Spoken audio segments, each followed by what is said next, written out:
आज हम लोग पुनः उपस्थित हुए हैं अपने नए सेशन को शुरुआत करने के लिए। तो आप लोग के बीच आज के डेट में हम लोग ने एक नया जो है कि वीडियो जो क्लास के माध्यम से उपलब्ध करवाए थे, जैसे कि अनुच्छेद। तो अगला टॉपिक फिर आप लोग के पास कल अनुच्छेद का दूसरा टॉपिक जो होगा उसको पुनः आप लोग के बीच लाया जाएगा और आप लोग जो है कि जो भी कंफ्यूजन होगा आप जो है कि दूर कर सकते हैं। तो आपको आपके पास इस तरह से छोटा छोटा टॉपिक जो एग्जाम में देखने के लिए मिलता है, इससे संबंधित क्वेश्चन जो है कि आप लोग के बीच रखेंगे। जैसे एसएससी जीडी होगा तो एसएससी जीडी का जो है कि आपका 30 से 40 क्वेश्चन आपका जीके जीएस में रखेंगे, उससे आप रिकॉल करते रहिएगा तो आपका जो है कि तैयारी बेहतर हो जाएगा। और उसमें से अगर 2 से 4 क्वेश्चन भी अगर टच कर गया एग्जाम में, समझिए आपका मेहनत जो है कि बहुत सफल रहा। तो आइए बिना देरी किए हुए हम शुरुआत करते हैं। आज महत्वपूर्ण दिवस, जो आज का महत्वपूर्ण दिवस है उसे हम लोग शुरुआत करते हैं। तो आप लोग ध्यान से सुनने का कोशिश कीजिएगा और कोई भी एग्जाम में बैठिए 1 से 2 दिवस पक्का पूछता है एग्जाम में, और वो जो है कि अगर याद रहेगा तभी आप मार सकते हैं। उसमें कोई दिमाग काम नहीं करता है, कोई सूत्र वगैरह काम नहीं करेगा। अगर आपको याद है तभी आप टच कर सकते हैं और तभी जो है कि आपका मार्क्स जुटेगा। तो चलिए बिना देरी किए हम शुरुआत कर रहे हैं। तो आज का पहला सवाल आप लोग बताइएगा, प्रवासी भारत दिवस कब मनाते हैं? 9 जनवरी। प्रवासी भारत दिवस कब मनाते हैं? 9 जनवरी। तो याद रखिएगा प्रवासी भारत दिवस, प्रवासी का मतलब होता है किसी दूसरे देश से जो व्यक्ति भारत आते हैं या भारत के कोई व्यक्ति दूसरे देश गए तो वो प्रवासी के रूप में जाते हैं। तो याद रखिएगा कि पहली बार महात्मा गांधी जो दक्षिण अफ्रीका गए थे, तो दक्षिण अफ्रीका जो गए थे कब गए थे बताइए? महात्मा गांधी 1893 में कब गए थे? 1893 में गए थे। और वहां से जो लौटे थे आपके 1915 में। कब लौटे थे? 1915 में, यानी 93 में गए, 15 में लौटे। और जब लौटे थे महात्मा गांधी तो वह दिन था 9 जनवरी। कौन सा दिन था? 9 जनवरी। याद रखिएगा 9 जनवरी 1915 को महात्मा गांधी दक्षिण अफ्रीका से भारत लौटे और भारत जो आया था वह 9 जनवरी को आया था। इसीलिए प्रतिवर्ष 9 जनवरी को प्रवासी भारत दिवस मनाते हैं, महात्मा गांधी के भारत लौटने के उपलक्ष्य में। और यह जो मनाना शुरू किए थे 1915 से मनाना शुरू नहीं किया, यह मनाना शुरू किया 2003 से। कब से शुरू किया? 2003 से। तो याद रखिएगा प्रवासी भारत दिवस महात्मा गांधी जब भारत लौटा था तो 2003 से शुरू किए हैं और यह मनाते हैं प्रत्येक वर्ष 9 जनवरी को। 9 जनवरी को। और याद रखिएगा महात्मा गांधी दक्षिण अफ्रीका में कुल 21 वर्ष तक रहे थे। कितना वर्ष? 21 वर्ष। लेकिन अगर कोई लड़का जोड़ के मारता है तो 22 वर्ष उठ जाता है, लेकिन आपको 22 वर्ष नहीं मारना है, आपको 21 वर्ष मारना है। कितना वर्ष मारना है? 21 वर्ष। जैसे 93 में गए तो 93 में इधर 7 हो गया 1900 और उधर 15, 15 7 22 मार देता है। 22 नहीं मारना है तो गलत हो जाएगा। 21 वर्ष भी रहेगा ऑप्शन में, 22 वर्ष भी रहेगा, आपको 21 वर्ष लगाना है। कितना लगाना है? 21 वर्ष। याद रखिएगा महात्मा गांधी दक्षिण अफ्रीका में 21 वर्ष तक रहे थे और वह 1915 में लौटे। और 15 में लौटने के बाद उन्होंने सबसे पहले चंपारण सत्याग्रह में कूदे। किसमें कूदे? चंपारण सत्याग्रह। यानी महात्मा गांधी दक्षिण अफ्रीका से भारत आने के बाद उन्होंने केक खाए, केक खाए। क्या खाए? केक। यानी कि पहले आने के बाद सी से चंपारण में गए, उसके बाद दूसरा नंबर में ए से अहमदाबाद गए, अब फिर के से खेड़ा गए, फिर खे से खेड़ा सत्याग्रह जो कि गुजरात में हुआ था, अहमदाबाद मिल स्ट्राइक जो अहमदाबाद गुजरात में हुआ था, और सी से चंपारण जो बिहार में हुआ है। तो देखिएगा अहमदाबाद और खेड़ा आंदोलन जो हुआ था 1918 में हुआ था, लेकिन उसमें से कंफ्यूजन करता है कि महात्मा गांधी ने निम्न में से कौन सबसे पहले किए थे। तो याद रखिएगा पहले जो अहमदाबाद है, फिर खेड़ा, अहमदाबाद फिर खेड़ा, और सबसे पहले आपका चंपारण, सबसे पहले चंपारण। और याद रखिएगा कि महात्मा गांधी को जो चंपारण बुलाया था वह बुलाने वाला व्यक्ति था आपका राजकुमार शुक्ल। कौन था? राजकुमार शुक्ल। और याद रखिएगा चंपारण में जब महात्मा गांधी ने अपनी आंदोलन का शुरुआत किया तो वहां का एक अंग्रेज गवर्नर था जिसका नाम था एमन, लॉर्ड एमन ने महात्मा गांधी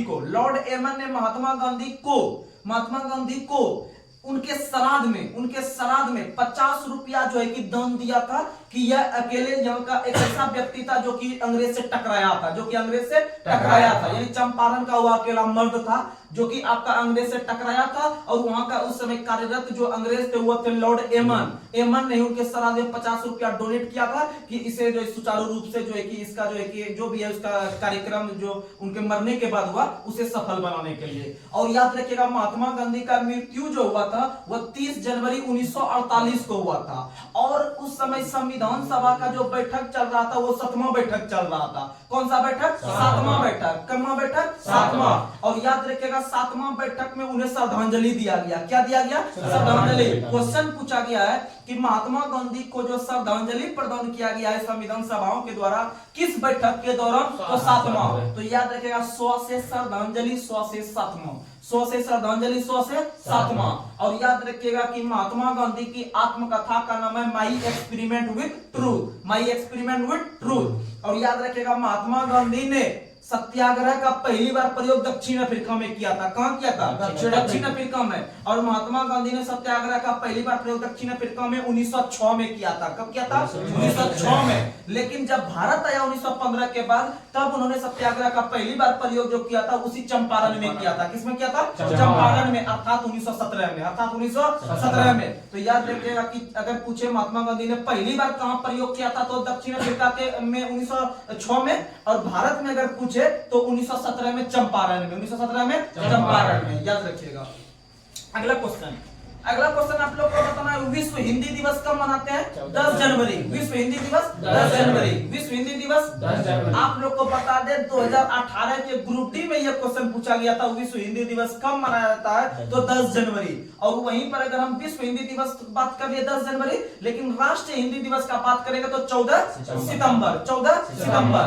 यानी हम लोग जो राष्ट्र लेवल पर जो हिंदी दिवस मनाते हैं 14 सितंबर को, क्योंकि 14 सितंबर 1949 जो डेट बोल रहे हैं याद रखिएगा।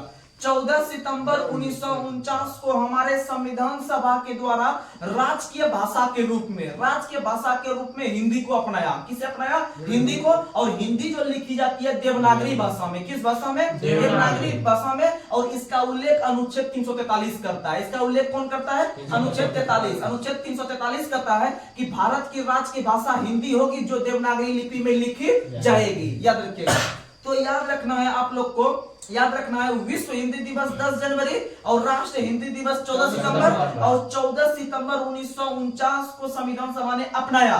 लेकिन आगे चलकर 1953 ईस्वी में पहली बार घोषणा किया गया कि जिस दिन अपनाया था हिंदी दिवस, उसी दिन से हम लोग राष्ट्रीय हिंदी दिवस के रूप में मनाना शुरू करेंगे।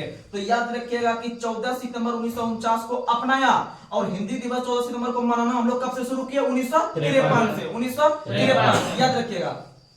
और हिंदी जो है यह किस लिपि में लिखी जाती है? देवनागरी। इसका उल्लेख कौन सी अनुच्छेद? 343। कौन सा अनुच्छेद?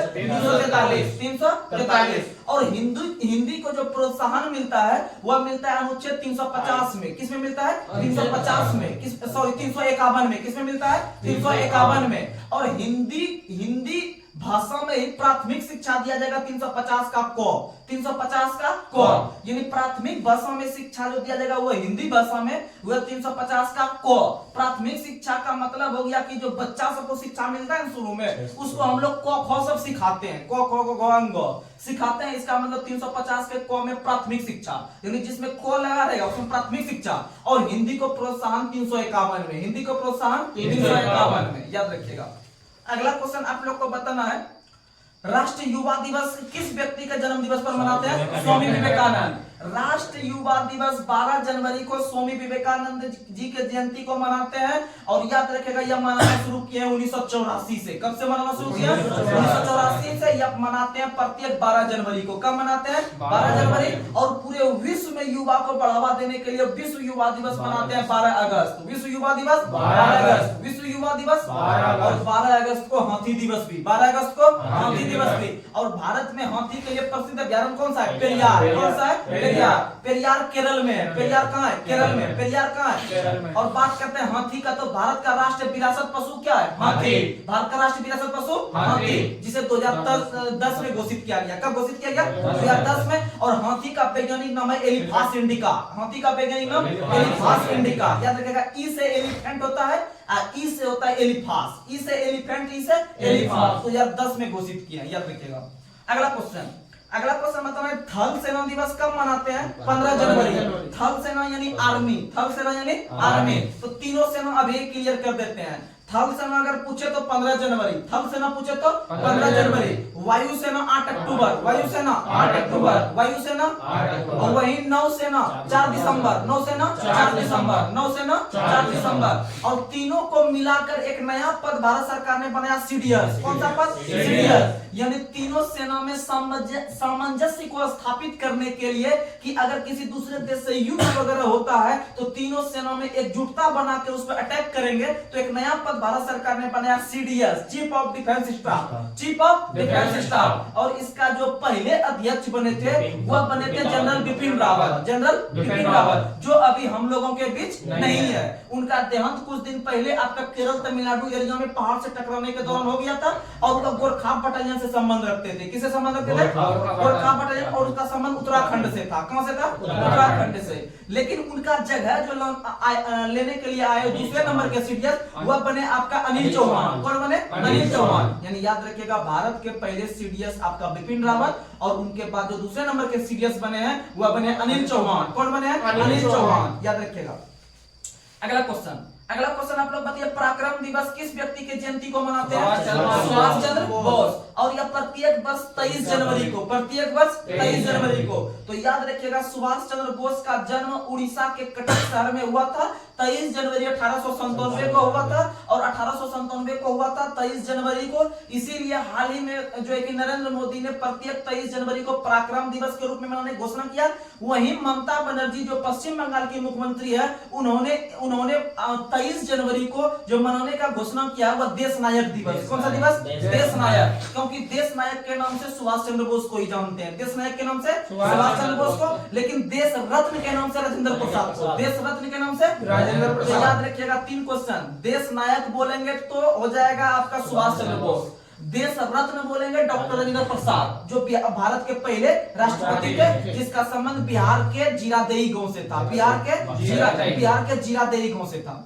उसके बाद अगर आपको पूछे लोक नायक के नाम से तो जयप्रकाश नारायण, लोक नायक जयप्रकाश नारायण। उसी तरह अगर पूछे अभी चर्चा में है आपका भारत रत्न मिलने वाला है कर्पूरी ठाकुर को, उन्हें जननायक, तो जननायक कर्पूरी ठाकुर, लोक नायक जयप्रकाश नारायण। उसके बाद देश रत्न राजेंद्र प्रसाद, देश नायक सुभाष चंद्र बोस, देश नायक सुभाष। और इसी सुभाष चंद्र बोस ने महात्मा गांधी को राष्ट्रपिता की उपाधि दिया था, राष्ट्रपिता की उपाधि दिया था। और इसी महात्मा गांधी को महात्मा की उपाधि रविन्द्रनाथ टैगोर ने आपका चंपारण सत्याग्रह के दौरान महात्मा गांधी को महात्मा की उपाधि दिया। देने वाला व्यक्ति था रविन्द्रनाथ टैगोर और दिया था चंपारण सत्याग्रह के दौरान।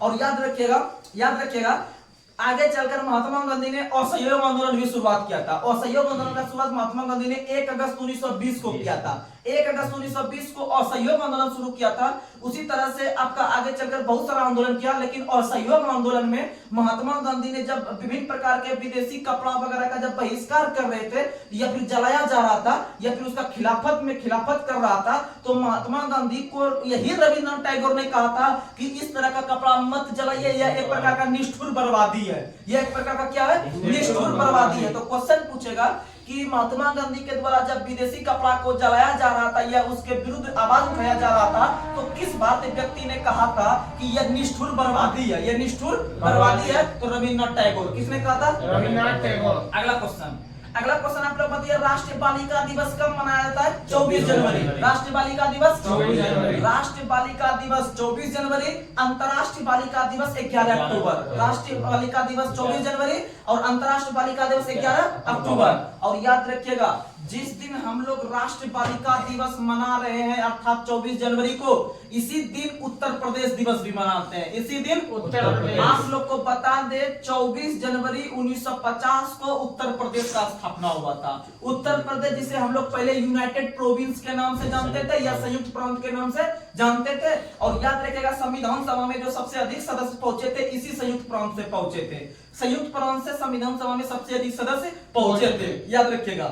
और उत्तर प्रदेश का स्थापना दिवस 24 जनवरी को, राष्ट्रीय बालिका दिवस भी 24 जनवरी को, और अंतर्राष्ट्रीय शिक्षा दिवस जो मनाए हैं वह मनाए हैं 24 जनवरी को। अंतर्राष्ट्रीय शिक्षा दिवस 24 जनवरी। तो 24 जनवरी में 3 चीज याद रखिएगा।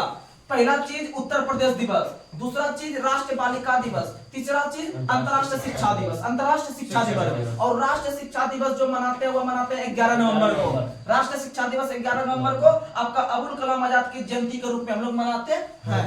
अगला क्वेश्चन आप लोग को बताना है, भारत पर्यटन दिवस कब मनाते हैं? 25 जनवरी। भारतीय पर्यटन दिवस 25 जनवरी। भारतीय पर्यटन दिवस 25 जनवरी और 25 जनवरी को मतदाता दिवस भी मनाते हैं। 25 जनवरी को मतदाता दिवस भी मनाते हैं। अब बात करते हैं मतदाता के बारे में। मतदाता यानी मत जो देने वाला व्यक्ति होता है उसे मतदाता कहते हैं। तो याद रखिएगा, मतदाता यानी मत यानी वोट। अब वोट कराने वाली भारत की सबसे बड़ी संस्था है निर्वाचन आयोग। कौन सी संस्था है? निर्वाचन आयोग। निर्वाचन आयोग एक प्रकार का संवैधानिक संस्था है। किस प्रकार का है? संवैधानिक। और संवैधानिक संस्था उस संस्था को कहते हैं जिसका उल्लेख किसी न किसी संविधान के अनुच्छेद में है। तो आप लोग को बता दे कि एक भाग है, भाग 15। भाग कौन सा है? भाग 15। भाग 15 जो कवर करता है वो 324 से 329 तक, 324 से 329 तक। और अनुच्छेद 324 से 329 तक निर्वाचन के बारे में हम लोग को उल्लेख मिलता है। और अनुच्छेद 324 कहता है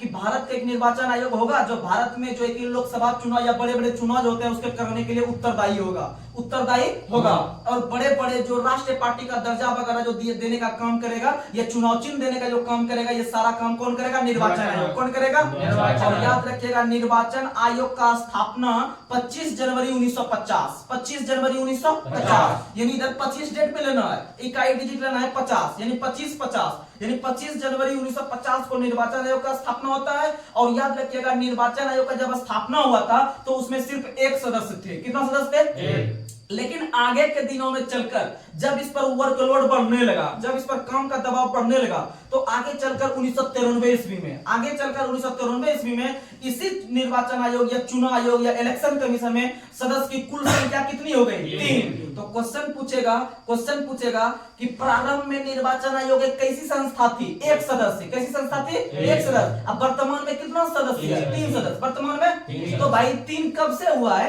1993 से। 3 कब से हुआ है? 1993 से। 3 कब से हुआ है? 1993 से। ये 3 सदस्य है। और याद रखिएगा, वर्तमान में जो भारत के मुख्य निर्वाचन आयुक्त है वो है राजीव कुमार। कौन है? राजीव कुमार। 25वें नंबर के हैं। कितने नंबर के? 25वें नंबर के। कितने नंबर के? 25। और भारत के वर्तमान में जो आरबीआई के गवर्नर है शक्तिकांत दास, वो भी कितने नंबर के? 25वें नंबर के। वो भी कितने नंबर के? 25वें नंबर के। और वर्तमान में जो भारत के जो सुप्रीम कोर्ट के मुख्य न्यायाधीश है डी.वाई. चंद्रचूड़, वो है 50वें। यानी वर्तमान में जो 50वें नंबर के हैं वो है आपके चंद्रचूड़ जी, हमारे सुप्रीम कोर्ट के मुख्य न्यायाधीश। और वर्तमान में जो आपका अगर पूछे आरबीआई का गवर्नर या अगर पूछे वर्तमान में चुनाव आयुक्त, ये दोनों 25वां नंबर का, दोनों 25वां नंबर का, याद रखिएगा। अगला क्वेश्चन, और मतदाता दिवस जो मनाना शुरू किया है, यह 2011 ईस्वी से मनाना शुरू किया है। कब से शुरू किया है? 2011 से। जैसे आप लोग को कुछ देर पहले बताए आप लोग को प्रवासी दिवस मनाना शुरू किया 2003 से। प्रवासी दिवस मनाना शुरू किया 2003 से। उसी तरह से जो हम लोग मनाना शुरू किया मतदाता दिवस 2011 से। मतदाता दिवस कब शुरू किया है? 2011 से। और हम उसी डेट में मनाते हैं जिस दिन उसका स्थापना हुआ था। और ये क्वेश्चन आप ध्यान से याद रखिएगा कि कब वो 3 सदस्य हुआ। आप जब स्थापना हुआ था तो उसमें एक सदस्य था। और वर्तमान में राजीव कुमार है, 25वें नंबर के हैं। 25 जनवरी को हम लोग मनाते हैं मतदाता दिवस। अगला क्वेश्चन, और वर्तमान में अगर पूछे राष्ट्रीय पार्टी का संख्या, तो राष्ट्रीय पार्टी संख्या वर्तमान में 6 है। वर्तमान में कितना है? 6। और 6 जो बना है उसमें से 2 जो नया जुटा है, याद रखिएगा, आम आदमी पार्टी और दूसरा नेशनल पीपुल्स पार्टी एनपीपी, जो कि कॉनराड संगमा की पार्टी है, जिसका चुनाव चिन्ह बुक है। जिसका चुनाव चिन्ह क्या है? बुक है। तो नेशनल पीपुल्स पार्टी जो कि कॉनराड संगमा जो कि मेघालय की पार्टी है, उसका चुनाव चिन्ह है बुक। और आम आदमी पार्टी जिसका स्थापना हुआ था, उस पार्टी का आपका स्थापना 2012 में हुआ है। 2012 में आपका क्या दिया है? किसके द्वारा? अरविंद केजरीवाल के द्वारा। किसके द्वारा? अरविंद केजरीवाल। और उसका चुनाव चिन्ह क्या है? झाड़ू। क्या है? झाड़ू। अगला क्वेश्चन आप लोग को बताना है, गणतंत्र दिवस प्रत्येक वर्ष किस तिथि को मनाते हैं? 26 जनवरी। किस तिथि को? 26 जनवरी। और याद रखिएगा 26 जनवरी को जो मनाते हैं, इसी में मुख्य अतिथि आते हैं। और भारत के अंदर में जो पहला जो गणतंत्र दिवस मनाया गया था वो 1950 में। कब मनाया गया था? 1950 में। और याद रखिएगा, भारत ने जब पहला अपना गणतंत्र दिवस 26 जनवरी 1950 को मना रहा था, तो इंडोनेशिया का एक देश है, इंडोनेशिया के राष्ट्रपति थे सुकर्नो। कौन थे? थे? सुकर्णो। सुकर्णो ही आए थे भारत में मुख्य अतिथि बनकर। तो क्वेश्चन पूछेगा कि गणतंत्र दिवस पर जो है कि आने वाले पहले मुख्य अतिथि कौन बने थे? सुकर्णो। कौन बने थे? सुकर्णो इंडोनेशिया के राष्ट्रपति थे। कहां के राष्ट्रपति? इंडोनेशिया के राष्ट्रपति थे। और 2024 का अगर हम बात करते हैं, जो हाल ही में केम्मन गणतंत्र दिवस मनाया गया। केम्मन गणतंत्र दिवस किस बार मनाए? तो याद रखिएगा 1950 मनाना शुरू किया, तो 50 में 1 मनाए, अब फिर 2000 तक में 50 मनाए, यानी 2000 तक में 51 मना लिया। कितना मना लिया? 51। और इधर हम 24वां मनाए, तो 51 24 4 1 5 75वां मनाए। कितना मनाए? 75वां। तो याद रखिएगा 2024 में 75वां गणतंत्र दिवस मनाए। कितना गणतंत्र दिवस? 75वां। अगर हम स्वतंत्रता दिवस का बात करेंगे, तो आप लोग को जोड़ के बता देते हैं। स्वतंत्रता हम लोग 1947 से मनाना शुरू किया, तो 47 में 1 मना लिए, 50 तक में 3 मनाए, तो 50 तक में 4 मना लिया। 50 में कितना मनाए? 4। अब फिर 50 से लेकर 2000 तक में 50 मनाए। कितना मनाए? 50। तो 50 और 4 54, और इधर जो है कि इस बार जो 24 में मनाने जा रहे हैं, तो 4 4 8 78वां मनाएंगे। क्या मनाएंगे? 78वां। 23 में मनाए होंगे 77वां, 23 में 77वां। तो याद रखने का कोशिश कीजिएगा। और 2024 में जो गणतंत्र दिवस पर आया, वो कौन आया? कहां के राष्ट्रपति आए या कहां के प्रधानमंत्री है? फ्रांस के जो राष्ट्रपति थे एमेनुअल मैक्रोन। वो जो है कि इस बार आए। और कुछ दिन पहले जो घोषणा किया गया था भारत सरकार के द्वारा कि अमेरिका के राष्ट्रपति जो बाइडेन आएंगे, लेकिन उन्होंने साफ मना कर दिया, और तब उसके बदले में जो आए फ्रांस के राष्ट्रपति एमेनुअल मैक्रोन। अगला क्वेश्चन आप लोग को बताना है, सर्वोदय दिवस प्रत्येक वर्ष किस तिथि को मनाते हैं? 30 जनवरी। सर्वोदय दिवस पूछे, शहीद दिवस पूछे, कुष्ठ निवारण दिवस पूछे, तीनों मारेंगे 30 जनवरी। और 30 जनवरी 1948 को बिरला हाउस के पास किस व्यक्ति का गोली मारकर हत्या हुआ था? महात्मा गांधी की हत्या नाथूराम गोडसे के द्वारा किया गया था बिरला मंदिर के पास। किसके पास? बिरला मंदिर दिल्ली में। याद रखिएगा। अगला क्वेश्चन आप लोग बताइएगा, विश्व कैंसर दिवस कब मनाते हैं? 4 फरवरी। विश्व कैंसर दिवस 4 फरवरी। कैंसर का अध्ययन ऑन्कोलॉजी। कैंसर दिवस 4 फरवरी। अच्छा, किस बीमारी में कीमोथेरेपी किया जाता है? कैंसर। किसमें होता है? कैंसर। कीमोथेरेपी किसमें होता है? कैंसर। और भारत में कैंसर का सबसे बड़ा अस्पताल मुंबई में है। सबसे बड़ा अस्पताल कहाँ है? मुंबई में। याद रखिएगा। अगला क्वेश्चन आप लोग को बताना है, अंतरराष्ट्रीय मातृभाषा दिवस कब मनाते हैं? 21 फरवरी। ये क्वेश्चन बहुत इंपॉर्टेंट है। अंतरराष्ट्रीय मातृभाषा दिवस कब मनाते हैं? 21 फरवरी। और हम लोग का मातृभाषा क्या है? हिंदी। क्या है? हिंदी। याद रखिएगा। और आप लोग को बता दिया है कि राष्ट्रीय हिंदी दिवस 14 सितंबर। और यह जो 14 सितंबर को मनाए हम लोग इसलिए क्योंकि 14 सितंबर 1949 को राजकीय भाषा के रूप में हिंदी को अपनाया गया, और मनाना शुरू किया 1953 से। और हिंदी देवनागरी भाषा में होगी या कौन सा अनुच्छेद? 343। और प्राथमिक जो शिक्षा दिया जाएगा वह हिंदी में दिया जाएगा, वह 350 का को। और हिंदी को प्रोत्साहन 351। याद रखने की कोशिश कीजिएगा। अगला क्वेश्चन, राष्ट्रीय विज्ञान दिवस कब मनाते हैं? 28 फरवरी। राष्ट्रीय विज्ञान दिवस 28 फरवरी। क्योंकि आप लोग को पता होगा कि 1928 में डॉक्टर सीवी रमन ने प्रकाश का रमन प्रभाव का खोज किया था, जो कि प्रकाश के प्रकीर्णन पर है। और उनका जयंती जो हम लोग मनाते हैं, यानी उसका जन्म दिवस जो मनाते हैं सीवी रमन का, वो प्रत्येक 28 फरवरी को। कब मनाते हैं? 28 फरवरी को। और इसीलिए राष्ट्रीय विज्ञान दिवस 28 फरवरी को हम लोग मनाना शुरू किए। और याद रखिएगा कि सीवी रमन को इसी रमन प्रभाव की खोज के लिए 1930 में नोबेल पुरस्कार, 1930 में नोबेल पुरस्कार। और आगे चलकर जब भारत सरकार ने भारत रत्न का शुरुआत करेगा 1954 से, तो कुल 3 व्यक्ति को मिलेगा। 3 व्यक्ति में एक सीवी रमन भी रहेंगे। 3 व्यक्ति में एक सीवी रमन। तो सीवी रमन को नोबेल पुरस्कार 1930 में। अब भारत रत्न जो वर्ष शुरू हुआ उसी वर्ष भारत सरकार यार इसको नोबेल मिल गया है, इसको भारत रत्न भी दो, इसको भारत रत्न भी दो। तो 1954 में 3 व्यक्ति को भारत रत्न, उसमें से पहला व्यक्ति डॉक्टर सर्वपल्ली राधाकृष्णन, उसके बाद चक्रवर्ती राजगोपालाचारी, उसके बाद सीवी रमन। याद रखिएगा। और भारत रत्न का जो हाल ही में देने का घोषणा किया गया है, तो सबसे पहले अभी टोटल 5 व्यक्ति ट्रेंडिंग में है। कितना व्यक्ति है? यानी घोषणा हो चुका है, दिया ही जाएगा। तो 5 व्यक्ति है, उसमें से याद रखिएगा कर्पूरी ठाकुर। कौन है? कर्पूरी ठाकुर। उसके बाद किसे देने का घोषणा किया गया है? कर्पूरी ठाकुर के बाद लालकृष्ण आडवाणी, उसके बाद लालकृष्ण आडवाणी, उसके बाद पीवी नरसिम्हा राव, उसके बाद एमएस स्वामीनाथन, और उसके बाद बताइए उसके बाद एक और व्यक्ति है, टोटल अभी 5 व्यक्ति है, उसमें से एक व्यक्ति और बताइए। तो याद रखिएगा उसमें से जो एक व्यक्ति है चौधरी चरण सिंह, एक व्यक्ति और कौन है? चौधरी चरण सिंह। एक बार पुणे हम 5 व्यक्ति का नाम ले रहे हैं, ध्यान से याद रखिएगा। पहला व्यक्ति कर्पूरी ठाकुर, जिसका संबंध बिहार से, जिसका संबंध कहां से? जिसे हम लोग जननायक के नाम से जानते हैं, जननायक कर्पूरी ठाकुर। उसके बाद याद रखिएगा आप लोग दूसरा बताइए, लालकृष्ण आडवाणी जो भाजपा के अध्यक्ष थे, जो भाजपा के अध्यक्ष, जो कि सब दिन प्रधानमंत्री बनने का सपना रखे, लेकिन कभी भी इनका सपना साकार नहीं हो पाया।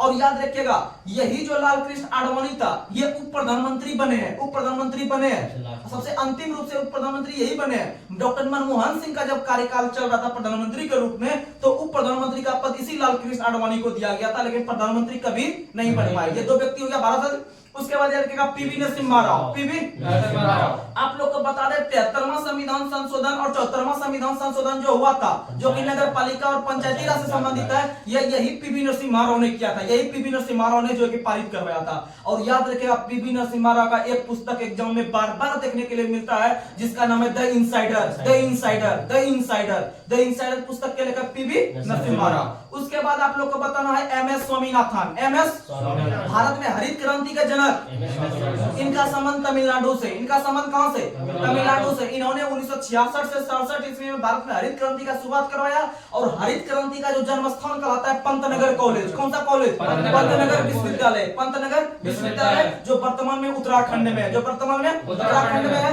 और याद रखिएगा 1960 में इसी पंतनगर कॉलेज का स्थापना किया गया था। पंतनगर कॉलेज का स्थापना 1960 में होता है, और आगे चलकर 1966 से 67 में हरित क्रांति का शुरुआत वहीं पर होता है। याद रखिएगा एमएस स्वामीनाथन हो गया, जिनका हाल ही में निधन हो गया है। उसके बाद लास्ट में याद रख लीजिएगा आपका चौधरी चरण सिंह, चौधरी चरण सिंह जो कि किसान को हद तक सपोर्ट किए थे। इसीलिए प्रति वर्ष 23 दिसंबर को राष्ट्रीय किसान दिवस जो मनाते हैं चौधरी चरण सिंह के जयंती को, चौधरी चरण सिंह के जयंती को। और याद रखिएगा किसान घाट जो समाधि स्थल है वो भी किसका है? चौधरी चरण सिंह। किसान घाट समाधि स्थल किसका है? चौधरी चरण सिंह। और किसान दिवस चौधरी चरण सिंह के जयंती को किस तिथि को मनाते हैं? 23 दिसंबर, 23 दिसंबर। और 23 दिसंबर को राष्ट्रीय अन्नदाता दिवस भी, 23 दिसंबर को राष्ट्रीय अन्नदाता।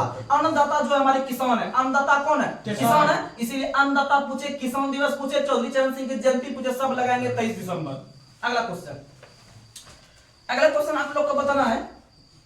अगला क्वेश्चन बताइए, देखिए राष्ट्रीय विज्ञान दिवस हम लोग देखे। अब एक क्वेश्चन और पूछेगा विश्व विज्ञान दिवस, तो बोलिएगा 10 नवंबर। विश्व विज्ञान दिवस 10 नवंबर, विश्व विज्ञान दिवस 10 नवंबर। और विश्व खेल दिवस 6 अप्रैल, विश्व खेल दिवस 6 अप्रैल, विश्व खेल दिवस 6 अप्रैल। और राष्ट्रीय खेल दिवस 29 अगस्त, राष्ट्रीय खेल दिवस 29 अगस्त, जो कि मेजर ध्यानचंद का जयंती हम लोग मनाते हैं, जिसका संबंध उत्तर प्रदेश के लखनऊ शहर से था। मेजर ध्यानचंद जो कि हॉकी के जादूगर के रूप में जानते हैं। अगला क्वेश्चन, अगला क्वेश्चन आप लोग को बताना है अंतरराष्ट्रीय महिला दिवस कब मनाते हैं? 8 मार्च। अंतरराष्ट्रीय महिला दिवस 8 मार्च, अंतरराष्ट्रीय महिला दिवस 8 मार्च, ये तो सबको पता है। लेकिन अगर पूछे राष्ट्रीय महिला दिवस तब 13 फरवरी, राष्ट्रीय महिला दिवस 13 फरवरी, राष्ट्रीय महिला दिवस 13 फरवरी। और जिस दिन राष्ट्रीय महिला दिवस मनाते हैं उसी दिन रेडियो दिवस, उसी दिन यानी राष्ट्रीय लेवल की जो महिला है वो रेडियो सुनती है। क्या सुनती है? रेडियो।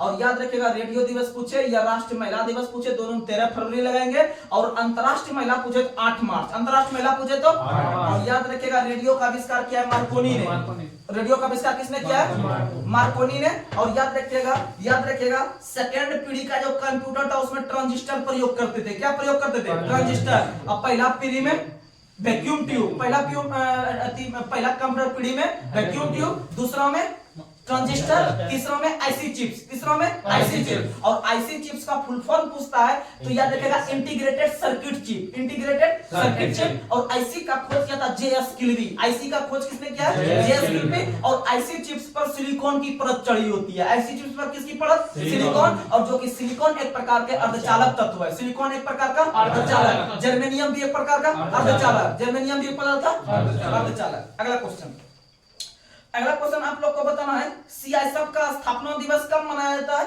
10 मार्च। सीआईएसएफ का स्थापना 10 मार्च। अब बात करते हैं सीआईएसएफ का। तो सीआईएसएफ का स्थापना सन 1969 में किया गया था। कब किया गया था? अब 2-4 वर्ष सेना अर्धसैनिक बल का स्थापना हम लोग याद रख लेते हैं, जो कि बार-बार एग्जाम में आता है। तो याद रखिएगा सीआरपीएफ का स्थापना 1939, सीआरपीएफ का स्थापना 1939, सीआरपीएफ का स्थापना 1939। उसके बाद याद रखिएगा, उसके बाद होमगार्ड का याद रखिएगा 1835, होमगार्ड का 1835।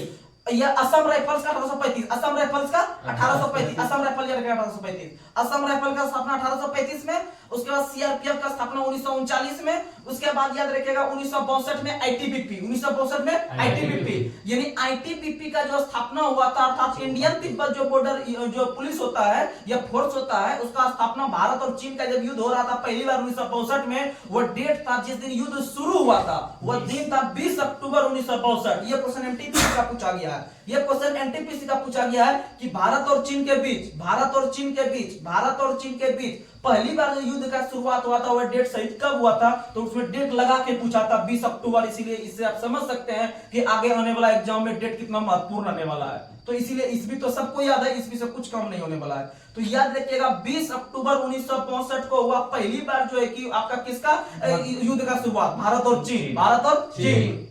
जब भारत और चीन में युद्ध छिड़ गया तो आगे चलकर 4 दिन के बाद, याद रखिएगा 4 दिन के बाद, अर्थात 24 अक्टूबर, अर्थात 24 अक्टूबर, तो 24 अक्टूबर जो होता है, 24 अक्टूबर को जो है कि एक चीज होता है जिसका स्थापना, याद रखिएगा एक चीज का स्थापना होता है, बताइए किसका स्थापना होता है, किसका स्थापना होता है, 24 अक्टूबर 1962, 24 अक्टूबर 1962, तो याद रखिएगा 24 अक्टूबर 1962 में आईटीबीपी का स्थापना होता है, किसका स्थापना होता है, आईटीबीपी का, किसका स्थापना, आईटीबीपी का। और जब इस स्थापना के साथ जब कंट्रोल नहीं हो पाया तो आगे चलकर भारत सरकार ने आपातकाल लगा दिया, क्या लगा दिया, आपातकाल। और आपातकाल जो पहली बार भारत में लगा है वह 26 अक्टूबर 1962 को, 26 अक्टूबर 1962, तो 3 डेट। युद्ध शुरू हुआ है 20 अक्टूबर, युद्ध शुरू हुआ है 20 अक्टूबर, 4 दिन के बाद आईटीबीपी का स्थापना 24 अक्टूबर, और इसके 2 दिन के बाद जो है कि आपातकाल भारत में पहली बार। ऐसे आप लोगों को पता होगा कि भारत में जो है कि 3 प्रकार का आपातकाल होता है, उसमें से राष्ट्र आपातकाल 3 बार लगा है, राष्ट्र आपातकाल 3, वित्त आपातकाल 0, वित्त आपातकाल 0, और राष्ट्रपति शासन अनेक बार। तो पहली बार जो राष्ट्र आपातकाल भारत में लगा था उसी 1962 के दौरान लगा था, भारत चीन युद्ध के समय। दूसरी बार 1971, दूसरी बार 1971, तीसरी बार 1976, तीसरी बार 1976, तीसरी बार 1976। तो अभी तक राष्ट्र आपातकाल कितना बार, 3 बार। और राष्ट्र आपातकाल 352 के तहत, राष्ट्र आपातकाल 352, और वित्त आपातकाल 360, वित्त आपातकाल 360। अब बात करते हैं वित्त आपातकाल। वित्त जो लिखते हैं पहले वो लिखते हैं, क्या लिखते हैं, वो, और वो जो लिखते हैं उसमें 0 पहले लिखते हैं, ऐसे करके 0, अर्थात वो जो लिखते हैं यानी वित्त जो लिखते हैं 0 लिख लिया, अर्थात वित्त आपातकाल कितना बार लगा है, 0 बार। वित्त आपातकाल कितना बार, 0। अब बात आता है कि वित्त आपातकाल किस अनुच्छेद में है, तो उसका इकाई डिजिट भी 0 होगा, उसका इकाई डिजिट भी 0, यानी 360 का इकाई डिजिट क्या होता है, 0। यानी वित्त जब लिख रहे हैं तो समझेंगे ये 0 बार हुआ है, और समझेंगे किस अनुच्छेद के तहत, 360 के तहत, 360। और जब वित्त 360 ले जाएगा माइंड क्लियर के तहत, तो 352 लेगा हुआ राष्ट्र आपातकाल लेगा, और 356 जो लेगा हुआ राष्ट्रपति शासन। और भारत में राष्ट्रपति शासन 356 के अलावा 365 के तहत भी लगता है, किसके तहत, 365 के तहत, यह भी ध्यान में रखना है। अगला क्वेश्चन, और भारत में जब पहली बार आपका राष्ट्रपति शासन लगा था तो 1952 ईस्वी चल रहा था, कौन सा ईस्वी चल रहा था, 1952। और पहली बार राष्ट्रपति शासन लगाने वाला राज्य था पंजाब, कौन सा राज्य था, पंजाब, कौन सा राज्य था, पंजाब। और बिहार में और उत्तर प्रदेश से जो व्यक्ति संबंध रखते हैं, तो याद रखिएगा उत्तर प्रदेश में राष्ट्रपति शासन अभी तक 9 बार लगा है, कितना बार लगा है, 9 बार, और बिहार में लगा है 8 बार, याद रखिएगा। अगला क्वेश्चन आप लोग को बताना है, और सबसे अधिक दिन तक जो लगा है जम्मू कश्मीर में, सबसे अधिक दिन तक जम्मू, क्योंकि आप लोगों को पता होगा वहां का बहुत राजनीतिक अलग चलता था, यानी जब भी कोई चीज होता था तो वहां राष्ट्रपति शासन लग जाता था, अर्थात सबसे अधिक दिन तक पूछेगा जम्मू कश्मीर, और सबसे अधिक बार भी पूछेगा जम्मू कश्मीर, लेकिन सबसे पहली बार पूछेगा तो पंजाब में, बिहार में 8, यूपी में 9। राष्ट्रपति शासन लगता है किस अनुच्छेद के तहत, 356 एवं 365, 356 एवं 365, 56 उसी को पलटा दिया, 65 बना दिया। अगला क्वेश्चन आप लोग को बताना है, विश्व वानिकी दिवस कब मनाया जाता है, क्वेश्चन बहुत इंपॉर्टेंट है, बताना पड़ेगा। विश्व वानिकी दिवस 21 मार्च, विश्व वानिकी दिवस 21 मार्च, विश्व वानिकी दिवस 21 मार्च। अब पर्यावरण दिवस 5 जून, पर्यावरण दिवस 5 जून, पर्यावरण दिवस 5 जून। इसी तरह एक क्वेश्चन और होता है जैव विविधता दिवस 22 मई, जैव विविधता दिवस 22 मई। ये तीनों क्वेश्चन याद रखिएगा। अगर आपसे हम पूछे वानिकी दिवस 21 मार्च, वानिकी दिवस 21 मार्च, जैव विविधता दिवस 22 मई, जैव विविधता दिवस 22 मई, पर्यावरण दिवस 5 जून, पर्यावरण दिवस 5 जून, पर्यावरण दिवस 5 जून। अगला क्वेश्चन आप लोग बताइएगा, भगत सिंह, सुखदेव और राजगुरु का शहीद दिवस कब मनाते हैं, 23 मार्च, कब मनाते हैं, 23 मार्च। और उसी दिन हम लोग मौसम दिवस भी मनाते हैं। उसी दिन हम लोग क्या मनाते हैं? मौसम विज्ञान दिवस भी। और उसी दिन राम मनोहर लोहिया दिवस भी मनाते हैं। उसी दिन राम मनोहर लोहिया। तो आपको कुछ जुगाड़ से याद करवाते हैं तो आराम से माइंड में सेट रहेगा बहुत दिन तक। देखिएगा, आप लोग को पता है सुखदेव भगत सिंह राजगुरु को जो फांसी दिया गया था 23 मार्च 1931 को, और जब इनको फांसी दिया गया तो राम का मौसम खराब हो गया। राम का मौसम खराब, यानी याद रखिएगा सुखदेव भगत सिंह राजगुरु तो सब आदमी को याद रहता है 23 मार्च को फांसी मिला है, सबको याद होता है 23 मार्च को फांसी मिला है। लेकिन वहीं अगर पूछ दे राम मनोहर लोहिया जयंती तब, तो फिर दिक्कत हो जाएगा। इसीलिए कुछ जुगाड़ दीजिए। अगर वहीं पर पूछ देगा आपको राष्ट्रीय मौसम विज्ञान दिवस कब मनाया था, तो फिर फंस जाइएगा। तो इसीलिए आप कुछ जुगाड़ से याद रखिए कि भगत सिंह सुखदेव राजगुरु को फांसी देने के उपलक्ष्य में राम का मौसम क्या हो गया? खराब। यानी राम पकड़ना है, एगो मौसम पकड़ना है। यानी राम मनोहर लोहिया एगो आपका हो गया राष्ट्रीय मौसम विज्ञान दिवस। ये भी उसी में सेट कर देना है 23 मार्च को। ये भी उसी में सेट कर देना है 23 मार्च को, याद रखिएगा।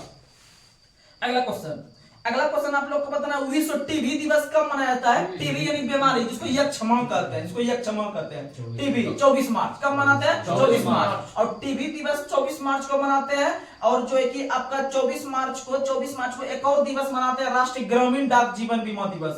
राष्ट्रीय ग्रामीण डाक जीवन बीमा दिवस भी 24 मार्च को। लेकिन आपको कम से कम टीबी दिवस याद रखना पड़ेगा 24 मार्च। टीबी दिवस याद रखना पड़ेगा 24 मार्च। अगला क्वेश्चन आप लोग बताना है बांग्लादेश अपना राष्ट्रीय दिवस कब मनाता है? 26 मार्च। बांग्लादेश अपना राष्ट्रीय दिवस कब मनाता है? 26 मार्च। और बांग्लादेश का जो सृजन हुआ था आपका पाकिस्तान से, हुआ था 16 दिसंबर 1971 को। कब हुआ था? 16 दिसंबर 1971 को। इसीलिए 16 दिसंबर के दिन एक दिवस मनाते हैं, राष्ट्रीय विजय दिवस। कौन सा दिवस? विजय दिवस। विजय दिवस 16 दिसंबर, विजय दिवस 16 दिसंबर, विजय दिवस 16 दिसंबर। लेकिन बांग्लादेश राष्ट्रीय दिवस 26 मार्च। बांग्लादेश में राष्ट्रीय दिवस 26 मार्च। और याद रखिएगा बांग्लादेश के जो प्रथम राष्ट्रपति बने थे वो बने थे शेख मुजीबुर रहमान। कौन बने थे? शेख मुजीबुर रहमान, जिसे कि हम लोग बंगबंधु के नाम से जानते हैं। बंगबंधु के नाम से जानते हैं, याद रखिएगा। अगला क्वेश्चन, और भारत और बांग्लादेश के बीच 3 प्रकार का संयुक्त अभ्यास होता है जो एग्जाम में बार बार आता है। तो पहला मैत्री, दूसरा संप्रीति, तीसरा बंगो सागर, याद रखिएगा। अगला क्वेश्चन, और याद रखिएगा कि भारत के अंदर में यानी कि भारत का वह कौन सा पड़ोसी देश है जो सबसे अधिक उसका अर्थव्यवस्था प्रोग्रेस कर रहा है? बांग्लादेश का। यानी एशिया महाद्वीप में अगर हम देखें कि या फिर आपका सार्क सदस्य में से अगर देखें, सार्क सदस्य में देशों में देखें सबसे फास्ट अर्थव्यवस्था जो ग्रोथ कर रहा है वह बांग्लादेश का। किसका कर रहा है? बांग्लादेश। अब सार्क का बात करते हैं तो सार्क का जो मुख्यालय वो कहाँ है? काठमांडू। सार्क का मुख्यालय काठमांडू। और सार्क को दक्षेश भी कहते हैं। सार्क को क्या कहते हैं? दक्षेश। सार्क को क्या कहते हैं? दक्षेश। और याद रखिएगा वर्तमान में सार्क के अध्यक्ष हैं विराकून। सार्क के अध्यक्ष हैं विराकून। सार्क के अध्यक्ष हैं विराकून। और सार्क को दक्षेश भी कहते हैं। और सार्क का फुल फॉर्म होता है साउथ द साउथ। अगर आ रहा है आपका दिशा, तो दिशा के पहले द का यूज करते हैं। तो याद रखना है the south Asian association, the south Asian association for regional cooperation. For रखिएगा सार्क यानी south Asian association for regional cooperation, यानी सार्क का जो स्थापना हुआ कब हुआ? 1985। सार्क का स्थापना 1985। इसी तरह से याद रखिएगा कि सार्क में जो सदस्य देश की संख्या है वह 8 है। कितना है? 8। और याद रखिएगा इसी तरह से एक और संस्था है बिम्बस्टेक। कौन सा है? बिम्बस्टेक। बिम्बस्टेक जो है वह है आपका जो है कि बे ऑफ बंगाल करके जो होता है, बे ऑफ बंगाल इनिशिएटिव करके अगर आता है तो याद रखिएगा इसमें सदस्य देश की संख्या है आपका बिम्बस्टेक में 7। बिम्बस्टेक में कितना है? 7। और बिम्बस्टेक में जितना अक्षर है उतना ही सदस्य देश है। तो बिम्बस्टेक में 7 अक्षर है, तो बिम्बस्टेक में सदस्य देश भी कितना हो गया? 7। कितना हो गया? 7। तो अब बिम्बस्टेक हो गया, सार्क हो गया। उसके बाद आसियान का अगर हम बात करते हैं तो आसियान का स्थापना हुआ है 1967 में। आसियान का स्थापना कब हुआ है? 1967 में। और आसियान में सदस्य देश है आपका 10। आसियान में सदस्य देश कितना है? 10। कितना है? 10। अगला क्वेश्चन आप लोग को बताना है विश्व स्वास्थ्य दिवस कब मनाया जाता है? 7 अप्रैल। विश्व स्वास्थ्य दिवस 7 अप्रैल। विश्व स्वास्थ्य दिवस 7 अप्रैल। आप लोग को बता दें कि अंतरराष्ट्रीय लेवल पर एक स्वास्थ्य को देखभाल करने वाली संस्था है जिसका नाम है WHO। WHO यानी वर्ल्ड हेल्थ ऑर्गेनाइजेशन, जिसका स्थापना हुआ है 7 अप्रैल 1948। 7 अप्रैल 1948 को WHO का स्थापना होता है। इसीलिए प्रत्येक वर्ष 7 अप्रैल को क्या मनाते हैं? स्वास्थ्य दिवस, विश्व स्वास्थ्य दिवस। यानी वर्ल्ड हेल्थ डे जो मनाते हैं 7 अप्रैल को। और याद रखिएगा कि वर्तमान में जो WHO के अध्यक्ष है वह है एधनोम घेब्रेयेसस, एधनोम घेब्रेयेसस। और याद रखिएगा WHO का स्थापना 1948 में, WHO का स्थापना 1948 में, और दिवस 7 अप्रैल। और दिवस कब मनाते हैं? 7 अप्रैल। अगला क्वेश्चन आप लोग का बताना है, वीरता दिवस कब मनाते हैं? 9 अप्रैल। वीरता दिवस 9 अप्रैल, वीरता दिवस 9 अप्रैल। लेकिन हाल ही में अगर एक करंट के रूप में अगर देखते हैं, वीर बाल दिवस, वीर बाल दिवस जो हाल ही में मोदी सरकार ने घोषणा किया है, जो प्रत्येक वर्ष 26 दिसंबर को मनाएंगे। कब मनाएंगे? 26 दिसंबर। आप लोग को पता होगा कि सिखों के कुल 10 गुरु हुए हैं। सिखों के जो कुल 10 गुरु हैं, 10 गुरु में पहले गुरु गुरु नानक, दूसरे गुरु गुरु अंगद, तीसरे गुरु गुरु अमरदास, चौथा जो गुरु है रामदास, पांचवा जो हुआ है आपका अर्जुन देव, छठा हरगोविंद, सातवां हरराय, आठवां हरकिशन, आठवां कौन हुआ? हरकिशन, नौवां तेग बहादुर, 10वां गुरु गुरु गोविंद सिंह, 10वां कौन हुए? और अब हम गुरु गोविंद सिंह पे आते हैं। तो याद रखिएगा सिखों के जो अंतिम गुरु अर्थात गुरु गोविंद सिंह हुए हैं, जिनका जन्म 1666 ईस्वी के बिहार की राजधानी पटना के बगल में एक शहर है पटना साहिब, वहां पर ही गुरु जो अंतिम हुए हैं उनका जन्म हुआ है पटना साहिब में। तो गुरु गोविंद सिंह आप लोग को पता होगा कि औरंगजेब से उनका मुठभेड़ अधिक हुआ था।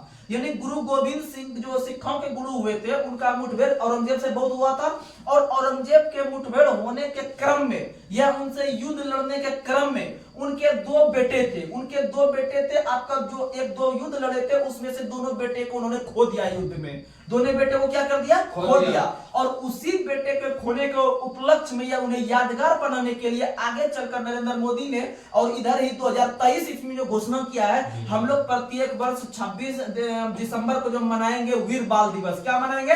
वीर बाल दिवस। क्योंकि वह एक प्रकार के वीर थे, लेकिन बाल के रूप में उन्होंने अपने आप को जो है कि आपका जीवन जो है कि समर्पित कर दिया युद्ध में लड़ते हुए। तो याद रखिएगा गुरु गोविंद सिंह के बेटा थे।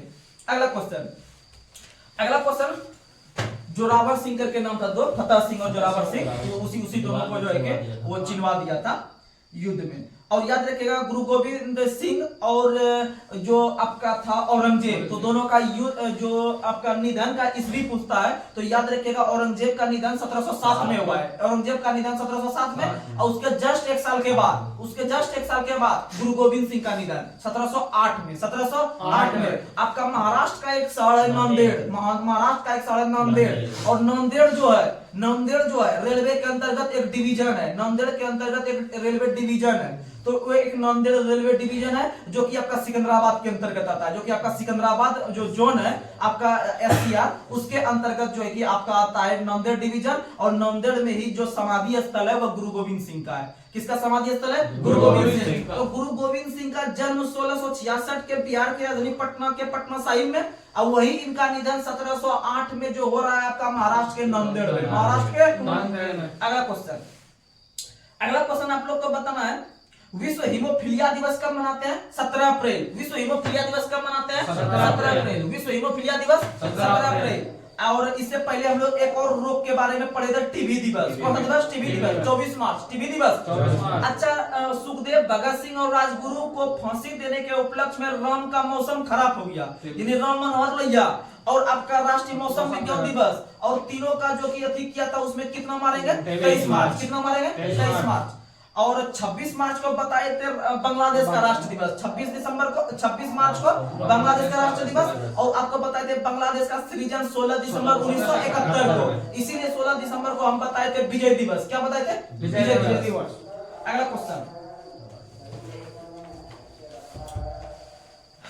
क्वेश्चन आप लोग को बताना है, लिखने की कला का सर्वप्रथम विकास किस देशवासियों के द्वारा किया गया था? चाइनीज। किसके द्वारा? चाइना के द्वारा। किसके द्वारा?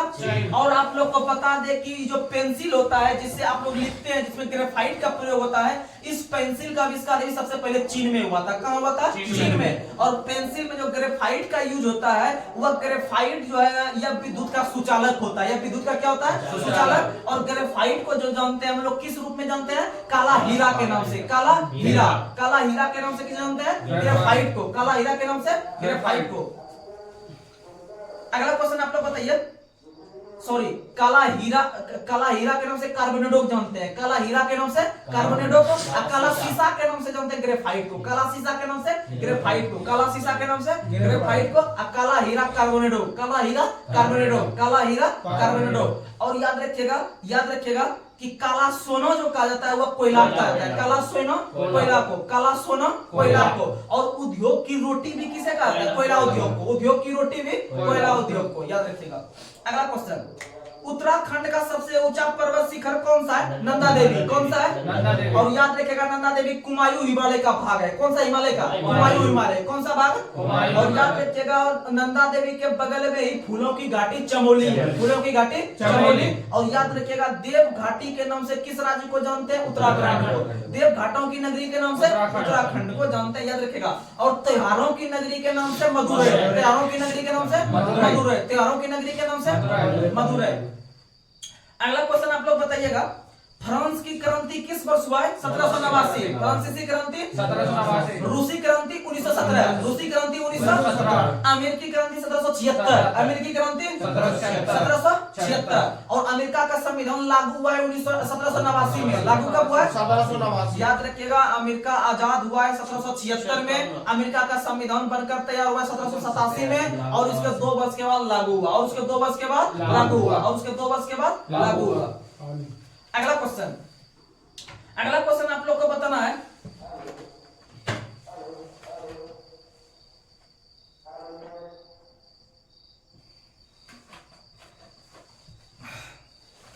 अगला क्वेश्चन आप लोग बताइए, भारत के आजादी के समय कांग्रेस के अध्यक्ष कौन थे? जेबी कृपलानी। कौन थे? जेबी कृपलानी। तो आप लोग को बता दे भारत राष्ट्र कांग्रेस के बारे में 2-4 क्वेश्चन आता है जो इंपॉर्टेंट है, अगर आप उसको मिस कीजिएगा फिर गलत बात हो जाएगा, फिर उसमें आप आगे नहीं बढ़ सकते हैं। तो सबसे पहले भारत राष्ट्र कांग्रेस का स्थापना 28 दिसंबर 1885 को जो होता है यह मुंबई में होता है। कहां में होता है? मुंबई में गोकुलदास जो है कि गोकुलदास तेजपाल संस्कृत विश्वविद्यालय के अंतर्गत मुंबई में होता है। आपका किसका स्थापना? भारत राष्ट्र कांग्रेस का स्थापना। और भारत राष्ट्र कांग्रेस के स्थापना के समय जो आपका अंग्रेज गवर्नर थे वो थे लॉर्ड डफरिन। कौन थे? Lord Dufferin. और डफरिन ने ही कहा था कांग्रेस के संदर्भ में, डफरिन ने कहा था कांग्रेस के संदर्भ में कि यह आपका अल्प संख्या का प्रतिनिधित्व करता है, यह आपका अल्पसंख्या का प्रतिनिधित्व करता है, या फिर अल्पसंख्यकों का प्रतिनिधित्व करता है जो कि कम संख्या का प्रतिनिधित्व करता है। लेकिन याद रखिएगा कि 1885 में इसका जो स्थापना किया था, 1885 में जो इसका स्थापना किया था वो स्थापना करने वाले व्यक्ति थे एओ ह्यूम। कौन थे? एओ ह्यूम। और एओ ह्यूम का संबंध था स्कॉटलैंड से। कहां से था? स्कॉटलैंड से। एओ ह्यूम यानी एलन ऑक्टेवियन ह्यूम जो थे ये एक अंग्रेज व्यक्ति थे, इसका संबंध था स्कॉटलैंड से। और याद रखिएगा कि यह एक प्रकार का पक्षी वैज्ञानिक था, और पक्षी वैज्ञानिक के साथ साथ असैनिक सेवक था। पक्षी वैज्ञानिक के साथ साथ असैनिक सेवक था। यह क्वेश्चन बहुत बार एग्जाम में पूछा गया है कि एलन ऑक्टेवियन ह्यूम ने जो कांग्रेस का स्थापना किया था वह पेशेवर से थे क्या? तो बोलिएगा वह एक प्रकार का असैनिक सेवक थे, वह एक प्रकार का असैनिक सेवक थे। और इसके साथ साथ पक्षी वैज्ञानिक भी थे, उसके साथ साथ पक्षी वैज्ञानिक भी थे। और याद रखिएगा कांग्रेस के जो पहले अध्यक्ष बने थे डब्ल्यूसी बनर्जी। कौन बने थे? डब्ल्यूसी बनर्जी अर्थात व्योमेश चंद्र बनर्जी। और आगे चलकर जो कांग्रेस का जो पहली बार जो महिला सदस्य बनती है, यह अध्यक्ष बनती है, वह 1917 में बनती है एनी बेसेंट। कौन बनती है? और एनी बेसेंट जो बनती है आपका कौन अधिवेशन में? कलकत्ता अधिवेशन में। कौन अधिवेशन में? कलकत्ता अधिवेशन में। कौन अधिवेशन में? कलकत्ता अधिवेशन में। उसके बाद जो दूसरी महिला सदस्य बनती है सरोजिनी नायडू, 1925 के कानपुर अधिवेशन, 1925 के कानपुर। तो समझिएगा 1917 में जो बन रही है वह पहली महिला बन रही है, लेकिन वो पहली महिला भारतीय नहीं बन रही है क्योंकि वो विदेश की थी। एनी बेसेंट इंडिया की नहीं थी, एनी बेसेंट आयरलैंड की थी। कहां की थी? आयरलैंड की। तो याद रखिएगा 1917 में पहली महिला बन रही है, एनी बेसेंट इसका संबंध आयरलैंड से था। लेकिन 1925 में पहली भारतीय महिला हम बना रहे हैं जिसका जन्म कहां हुआ था? भारत में। और वह बन रही थी सरोजिनी नायडू। कौन बन रही थी? सरोजिनी नायडू। यह उत्तर प्रदेश से संबंध रखती है और उत्तर प्रदेश के कानपुर से बनती है। कहां से बनती है? कानपुर। उसके बाद आगे चलकर जो तीसरी महिला अध्यक्ष बन रही है वह 1933 में बन रही है। कब बन रही है? 1933 में। वही कलकत्ता अधिवेशन में जो बन रही थी नलिनी सेन गुप्ता। कौन बन रही थी? नलिनी सेन गुप्ता। याद रहेगा। तो भारतीय राष्ट्र कांग्रेस की कितनी महिला सदस्य अध्यक्ष बनी है? 3। 1917, 1925 और 1933। तो देखिएगा डिफरेंट याद रखिएगा, डिफरेंट 8-8 का है। कितना कितना का डिफरेंट है? 8-8 का। तो 17 से 25 जाएंगे तो 8 बढ़ा, 25 से 33 जाएंगे तो 8 बढ़ा, यानी 8-8 के डिफरेंट पे है। अब भाई पहली कौन है, दूसरी कौन है, तीसरी कौन है, कौन कौन शहर में बनी थी, तो आप लोग आराम से बोल सकते हैं। फर्स्ट और लास्ट जो बनी थी वो कलकत्ता की बनी थी। फर्स्ट और लास्ट बनी थी कलकत्ता के, बीच में कानपुर, बीच में, और वही सरोजिनी नायडू आगे चलकर उत्तर प्रदेश की पहली महिला जो राज्यपाल बनती है। कौन बनती है? पहली महिला राज्यपाल जो सरोजिनी नायडू। और उत्तर प्रदेश की पहली महिला जो मुख्यमंत्री बनी थी सुजीता कृपलानी। कौन बनी थी? सुजीता कृपलानी, जो कि जेबी कृपलानी की पत्नी थी। अगला क्वेश्चन, ऐसे ऐसे अगर नाम बोलेंगे कि जेबी कृपलानी कौन था तो आप बोलिएगा कि वो जो महिला थी, लेकिन नहीं, जेबी कृपलानी पुरुष थे। जेबी कृपलानी पुरुष थे, उसी की पत्नी है आपका कौन? सुजीता कृपलानी, जो कि उत्तर प्रदेश की पहली महिला मुख्यमंत्री बनती है। तो याद रखिएगा, ये बहुत इंपॉर्टेंट क्वेश्चन है। अगला क्वेश्चन आप लोग को बताना है, गोवा की राजधानी पणजी है किस नदी किनारे? मांडवी नदी किनारे। किस नदी किनारे? और याद रखिएगा ये गोवा के अंदर में एक जलप्रपात है बहुत फेमस, जिसका नाम है दूध सागर जलप्रपात। दूध सागर जलप्रपात आपका कहां में है? गोवा में। और उसी दूध सागर जलप्रपात का जो आपका चित्र दिखाया गया है चेन्नई एक्सप्रेस फिल्म में। चेन्नई एक्सप्रेस फिल्म देखेंगे उसमें जो आपका जलप्रपात है झरना टाइप का दिखाया गया है पानी गिरते हुए, वो वही है दूध सागर जलप्रपात। आपका गोवा वाला जो है कि वहां का फोटो लिया गया था। अगला क्वेश्चन आप लोग को बताना है। अगला क्वेश्चन आप लोग बताइए।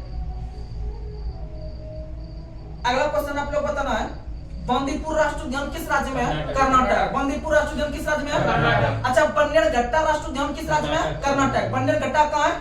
अंशी कहाँ है? कर्नाटक। अंशी कहाँ है? कर्नाटक। अंशी कहाँ है? कर्नाटक। नागरहोल भी कहाँ है? कर्नाटक। नागरहोल भी कहाँ है? कर्नाटक। अगला क्वेश्चन आप लोग दिया, मालप्रभा परियोजना किस राज्य में है? कर्नाटक में। तो कल ये बताए थे आपको, मालप्रभा 4 अक्षर का, घाट प्रभा नदी है 4 अक्षर का, कर्नाटक 4 अक्षर का, यानी मालप्रभा परियोजना घाट प्रभा नदी पे कर्नाटक राज्य में, यानी 4-4-4 तीनों माइंड में फिट रखिएगा बात। अगला क्वेश्चन आप लोग को बताना है, अधिकांश मौसम घटनाएं किस मंडल में घटती है? क्षोभ मंडल। किसमें घटती है? क्षोभ मंडल। अच्छा, सबसे अधिक घनत्व भी किसका होता है? क्षोभ मंडल का। सबसे अधिक घनत्व भी क्षोभ मंडल। अच्छा, आम आदमी जो निवास करते हैं या सभी प्रकार के जीव जंतु निवास करते हैं किसमें? क्षोभ मंडल में। सबसे नीचे का मंडल? सबसे बाहर मंडल? बहिर्मंडल। सबसे बाहर मंडल? सबसे बीच का मंडल? आयन मंडल या फिर मध्य मंडल या फिर मध्य मंडल। अच्छा, आप लोग बताइएगा कि सभी प्रकार के जो आपका वायुयान सेवा उपलब्ध होता है किसमें? समता। अच्छा, ओजोन लेयर पाया जाता है किस मंडल में? समता। ओजोन परत किसमें? समता। अच्छा, ओजोन परत से संबंधित कौन सा कार्यक्रम आयोजित किया गया था 1987 में? आपका मॉन्ट्रियल प्रोटोकॉल। तो याद रखिएगा, ओजोन परत के सुरक्षा के लिए 16 सितंबर 1987 को आपका कनाडा का एक शहर है मॉन्ट्रियल में ही 16 सितंबर 1987 को ओजोन परत को कैसे सुरक्षा प्रदान किया जाए, किस गैस की मात्रा को कम कर दे जो कि आपका ओजोन परत अधिक दिन तक चलेगा, उसमें छिद्र वगैरह नहीं हो, तो उससे बचाव के लिए सन 1987 ईस्वी में मॉन्ट्रियल कनाडा के अंदर एक शहर था। 16 सितंबर के दिन एक बैठक हुआ और उसमें यह निर्णय लिया गया कि जो भी सीएफसी वगैरह गैस है उसे हम लोग क्या करेंगे? कम करेंगे, जिससे कि उसका आयु बढ़ जाए, आपका जो है कि ये ओजोन परत का जो आयु है वो बढ़ जाए। इसीलिए 16 सितंबर को हम लोग मनाते हैं राष्ट्रीय ओजोन या फिर आपका ओजोन परत संरक्षण दिवस। ओजोन परत संरक्षण दिवस का तारीख को 16 सितंबर। और याद रखिएगा, ओजोन परत की मोटाई को मापने वाला यंत्र का नाम है या फिर आपका किसमें मापते हैं? डॉप्सन। किसमें मापते हैं? डॉप्सन इकाई में। और याद रखिएगा, गर्मी के दिनों में यह बढ़ जाता है, गर्मी के दिनों में यह बढ़ जाता है, ठंडी में सिकुड़ जाता है, ठंडी में सिकुड़ जाता है। अगला क्वेश्चन आप लोग को बताना है, बीबी का मकबरा किस शहर में? औरंगाबाद। बीबी का मकबरा किस शहर में? औरंगाबाद। अच्छा, आप लोग को बताना है कि दिल्ली सल्तनत के अंतर्गत कुल 5 राजवंश ने शासन किया, उसमें सबसे अधिक किस राजवंश ने किया था? तो उसमें सबसे अधिक तुगलक। किसने किया था? तुगलक। किसने किया था? तुगलक। और सबसे कम किसने किया था? सैयद। सबसे कम सैयद। सबसे कम सैयद। और सबसे ज्यादा तुगलक। सबसे ज्यादा तुगलक। अब सबसे पहला वंश गुलाम वंश। तो याद रखिएगा, जो 5 राजवंश ने शासन किया था उसमें से ट्रिक आप लोग याद रख लीजिएगा, जो सबसे फेमस ट्रिक है, गुलाब खिले तो सांस लो। गुलाब खिले तो सांस लो। गु से गुलाब यानी गुलाम वंश, या फिर उसके बाद गुलाब खिले को दूसरा खिलजी वंश, तो तीसरा तो तुगलक वंश, चौथा सांस लो सैयद वंश, लास्ट में लो यानी लोधी वंश। और याद रखिएगा भारत के अंदर पहला जो अफगान राजवंश का स्थापना किया था वो लोधी राजवंश था। कौन था? लोधी। तो क्वेश्चन पूछेगा भारत में पहला अफगान राजवंश कौन था, तो वही लोधी राजवंश था, जो कि आपका दिल्ली सल्तनत का सबसे अंतिम राजवंश था और जिसका स्थापना किया था किसने? बहलोल लोधी ने। किसका स्थापना किया था? बहलोल लोधी। याद रखिएगा लोधी वंश में 3 शासक ने शासन किए हैं। लोधी वंश में 3 शासक ने शासन किए हैं, जिसमें से उसका संस्थापक या जो पहला जो शासक था वो था आपका कौन था? बहलोल लोधी। बहलोल लोधी के बाद सिकंदर लोधी, बहलोल लोधी के बाद सिकंदर लोधी और सबसे अंतिम इब्राहिम लोधी, सबसे अंतिम इब्राहिम। तो याद रखिएगा 3 शासक ने शासन किया है और इसमें से जो सिकंदर लोधी थे, सिकंदर लोधी ने 1504 ईस्वी में आपका आगरा शहर का स्थापना किया था। किसका स्थापना किया था? आगरा शहर का स्थापना किया था। याद रखने की कोशिश कीजिएगा। अगला क्वेश्चन आप लोग को बताना है। अगला क्वेश्चन आप लोग को बताना है, गैर कांग्रेसी सरकार बनाने वाला पहला राज्य केरल।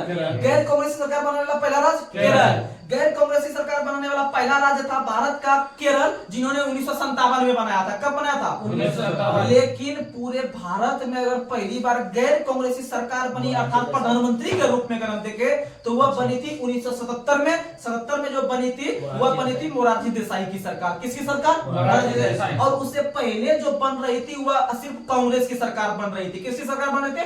और पहली बार 1977 में आपका बीजेपी की सरकार आई और मोरारजी देसाई प्रधानमंत्री बने और वही मोरारजी देसाई अपने पद से त्याग पत्र देने वाले पहले प्रधानमंत्री बने। अपने पद से त्याग पत्र देने वाले पहले प्रधानमंत्री मोरारजी देसाई बने हैं। और याद रखिएगा और विश्वास प्रस्ताव के तहत हटाए जाने वाले पहले प्रधानमंत्री बने हैं। आपके पहले प्रधानमंत्री जो बने हैं आपके अविश्वास प्रस्ताव के तहत वो आपके बने हैं विश्वनाथ प्रताप सिंह। कौन बने हैं? विश्वनाथ। यानी कि विश्वास के प्रति अविश्वास हो गया। विश्वास के प्रति क्या हो गया?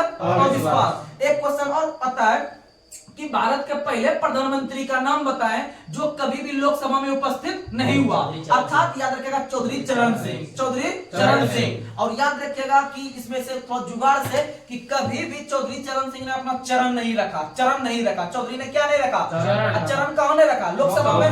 तो एक ये क्वेश्चन हो गया। दूसरा क्वेश्चन और याद रखिएगा कि अभी तक कुल 15 प्रधानमंत्री हुए हैं। 15 प्रधानमंत्री में से 4 ऐसे प्रधानमंत्री हुए हैं जो राज्यसभा से बने हैं। जो किससे बने? राज्यसभा से। अगर कहा जाता है सामान्यतः जो प्रधानमंत्री बनते हैं वो लोकसभा के बहुमत दल के नेता होते हैं, लेकिन आप राज्यसभा से भी हैं तो आप बन सकते हैं। राज्यसभा से भी है तो बन सकते हैं, किसी भी सदन से बन सकते हैं। लेकिन भारत में अब तक 4 ऐसे प्रधानमंत्री हुए हैं जो कि किस सदन से बने हैं? राज्यसभा से। तो ये क्वेश्चन पूछता है कि कौन कौन बने हैं, कौन कौन नहीं बने हैं, आपका ऑप्शन छटने के लिए दे देगा। तो याद रखिएगा इंदे गुम, ई अंस्वर दो एक का गोहरसू का मो, यानी इंदे, ई अंस्वर दो में का इंदे अब गोहरसू का मो गुम। तो ई से इंदिरा गांधी और 2 से देवगौड़ा, एसडी देवगौड़ा ने रोड चौड़ा करवाया था। देवगौड़ा रोड चौड़ा यानी एसडी देवगौड़ा ने भारत में रोड चौड़ीकरण का जो है कि सबसे पहली बार काम किया था। देवगौड़ा रोड चौड़ा। फिर से एक बार इंदिरा गांधी, ई से दे से देवगौड़ा और उसका गु से गुलजारीलाल नंदा और फिर हो गया आपका मो से मनमोहन सिंह। मोरारजी देसाई नहीं, मोरारजी देसाई जो है कि आपका किससे बना? वो प्रधानमंत्री जो बने वो लोकसभा से बने थे पहली बार। तो याद रखिएगा इंदिरा गांधी और उसके बाद देवगौड़ा, उसके बाद गुलजारीलाल नंदा और उसके बाद आप लोग को याद रखना है मनमोहन सिंह मोदी के जो पहले थे। आइए थोड़ा सा लास्ट करते हैं, 1-2 क्वेश्चन और पूछ लेते हैं। अगला क्वेश्चन आप लोग को बताना है, पल्लवों की राजधानी कहां थी? कांचीपुरम। पल्लव राजवंश की राजधानी कहां थी? कांचीपुरम। और याद रखिएगा पल्लवों की राजधानी कांचीपुरम हो गया और पल्लवों के द्वारा ही महाबलीपुरम मंदिर का स्थापना करवाया गया था। किसके द्वारा? महाबलीपुरम मंदिर का स्थापना आपका पल्लव राजवंश के द्वारा। और यह तमिलनाडु में स्थित है। और यह कहां स्थित है? तमिलनाडु में। कहां स्थित है? तमिलनाडु में। महाबलीपुरम का मंदिर तमिलनाडु में, याद रखिएगा। अगला क्वेश्चन, सप्त पैगोडा के नाम से। अगला क्वेश्चन आप लोग को बताना है, पंडित शिव कुमार शर्मा ये किस प्रकार के वादक थे? संतूर वादक। कौन थे? संतूर वादक। पंडित शिव कुमार शर्मा संतूर वादक। अच्छा, बिस्मिल्लाह खां शहनाई। अच्छा, जाकिर हुसैन तबला वादक। अल्लाह रखा खां तबला वादक। अच्छा, पंडित रविशंकर सितार। पंडित रविशंकर। अच्छा, हरिप्रसाद चौरसिया बांसुरी वादक। पन्नालाल घोष बांसुरी वादक। और याद रखिएगा यही बांसुरी से हम किसी भी प्रकार की ध्वनि उत्पन्न कर सकते हैं। किसी भी प्रकार की ध्वनि उत्पन्न कर सकते हैं, याद रखिएगा।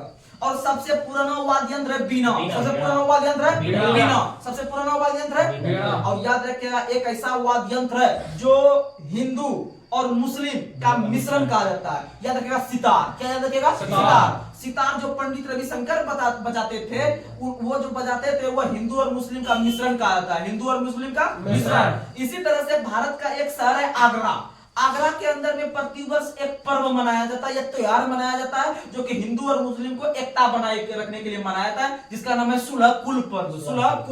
सुलह कुल पर्व का शुरुआत अकबर ने करवाया था। किसने करवाया था? अकबर। क्योंकि आप लोग को पता है कि भारत में जितने भी मुगल वंश के शासक हुए हैं उसमें से सबसे प्रसिद्ध शासक हुए हैं या एक धर्मनिरपेक्ष शासक जो है वह अकबर हुए हैं। तभी हम लोग उसके नाम के पहले जो अशोका द ग्रेट पढ़ते हैं या फिर अकबर द ग्रेट पढ़ते हैं। पूरे भारत इतिहास में दो ही ऐसे शासक हुए जिसके नाम के पहले ग्रेट लगता है, यानी महान लगता है, यानी अशोका महान, अकबर महान, ये दो लगता है। तो याद रखिए अकबर एक प्रकार के धर्मनिरपेक्ष शासक थे। वह सभी धर्म के लोगों को एक समान रूप से देखते थे। इसीलिए आप लोग को टक्कर जो शब्द देखने के लिए मिला हिंदू और मुस्लिम के बीच, इसीलिए हिंदू और मुस्लिम के बीच एकता को बनाए रखने के लिए या उसके बीच सुलह को बनाए रखने का, ताकि दोनों के बीच सुलह हो गया, यानी दोनों के बीच जो है कि बात का सामंजस्य बैठ गया। अर्थात सुलह कुल उत्सव का शुरुआत भारत के आगरा शहर में होता है। और आगरा में जो होता है वह किस शासक के द्वारा? अकबर के द्वारा। किसके द्वारा? अकबर के द्वारा। तो आइए आज का लास्ट सवाल आप लोग के बीच हम लोग पूछ रहे हैं, उसके बाद एक कमेंट में पूछेंगे। तो आप लोग बताइएगा नेट वेस्ट ट्रॉफी का संबंध किस खेल से है? Cricket. NatWest trophy cricket. NatWest trophy cricket. अब Prudential cup cricket. Prudential cup. अच्छा, एग्रीकल्चर शॉट का संबंध किस खेल से है? क्रिकेट। एग्रीकल्चर शॉट का संबंध किस खेल से है? क्रिकेट। एग्रीकल्चर शॉट का संबंध किस खेल से है? क्रिकेट। तो आज आप लोग के लिए हम लास्ट क्वेश्चन रख रहे हैं, आप लोग कमेंट में बताइएगा इसका जवाब। और आप लोग कमेंट में जो जवाब देते हैं या जवाब देखकर हमें बहुत खुशी मिलती है कि आप लोग ने हम लोग का पूरा वीडियो देखकर और उसके लास्ट में जो जवाब पूछते हैं आप उसका जवाब देते हैं हमें, तो हमें बहुत सहानुभूति मिलती है कि आप मेरा पूरा वीडियो देख लेते हैं उसके बाद कमेंट करते हैं। इसका मतलब है कि मुझे अगले दिन जो हम बैठते हैं फिर आप लोग के बीच नए सेशन के लिए मुझे एक अलग एनर्जी मिलती है। और जो है कि आप लोग के लिए हम इतना मेहनत कर रहे हैं और आगे एक सफलता के रूप में जब ये आपको प्राप्त होगा सफलता किसी भी एग्जाम में, तब आपको लगेगा कि नहीं जहां पर हम ये कर रहे थे या जिस चैनल का हम फायदा उठा रहे थे वह एक प्रकार का बहुत मेरे लिए यूजफुल साबित हुआ। तो आप लोग इसी तरह से जितना भी आपके संपर्क में व्यक्ति होगा आप उस व्यक्ति को इस चैनल का जो है कि आप उसे लिंक भेजिए या उसे शेयर कीजिए या उसे बताइए कि इस चैनल को आप कम से कम अपना 1 घंटा महत्वपूर्ण निकाल के इस चैनल को दो और आगे चलकर आपका जो है कि तैयारी होगा वो आपका एक बेस्ट तैयारी होगा। और आप इतना गारंटी देते हैं कि एक दिन में हम 1 घंटा के अंदर जितना भी क्वेश्चन करते हैं आप कोई भी सेट प्रैक्टिस कीजिए, आपको उस सेट में कम से कम 5 से 6 क्वेश्चन मिलेगा। कम से कम 5 से 6 क्वेश्चन मिलेगा। आप सिर्फ रेगुलर बने रहिए और मैथ रीजनिंग को मजबूती प्रदान कीजिए। आप एग्जाम कुछ भी हो आपका रिजल्ट होगा।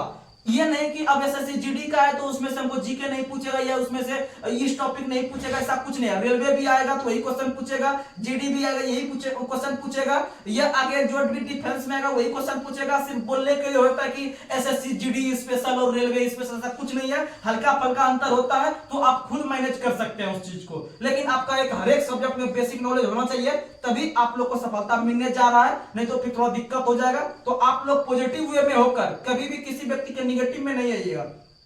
निगेटिव में आइएगा तो आपका वो पॉजिटिव जो है तो आपको निगेटिव में कर देगा। इसीलिए आप लोग पॉजिटिव वे में चलिए और आपका रिजल्ट होगा। अगर किसी भी तरह का दिक्कत लगे तो आप लोग कमेंट बॉक्स में कमेंट कर सकते हैं या मुझे डायरेक्ट कॉल भी कर सकते हैं, आपको जवाब मिलेगा। या फिर अगर कोई किसी भी टॉपिक को समझने में प्रॉब्लम आ रही है या जीके में नंबर नहीं आ पा रहा है या सेट में नंबर नहीं आ पा रहा है तो आप लोग डायरेक्ट संपर्क कीजिए, हम आपको बताएंगे नंबर कैसे आएगा। और उस तरह से आपको 10 दिन में अपने आप में अंतर लगने लगेगा कि नंबर कैसे बढ़ रहा है। तो आप लोग के लिए हम लास्ट सवाल पूछ रहे हैं, आप लोग सवाल पे ध्यान दीजिएगा। तो आप लोग को बताना है 2.5 दिन का झोपड़ा भारत के किस राज्य में स्थित है जिसका निर्माण कुतुबुद्दीन ऐबक ने करवाया था। एक बार क्वेश्चन पुनः सुन लीजिए। भारत के अंदर में स्थित 2.5 दिन का झोपड़ा किस राज्य में स्थित है जिसका निर्माण कुतुबुद्दीन ऐबक ने करवाया था। तो आप लोग प्लीज इस क्वेश्चन को थोड़ा सा बृहद पैमाने पे लिखने का प्रयास कीजिएगा कमेंट बॉक्स में, जिससे कि हमें लगेगा कि आपका जानकारी धीरे धीरे जो है कि प्रोसेस में आकर थोड़ा सा अच्छा तैयारी हो रहा है तो आप लोग का रिजल्ट हो जाएगा।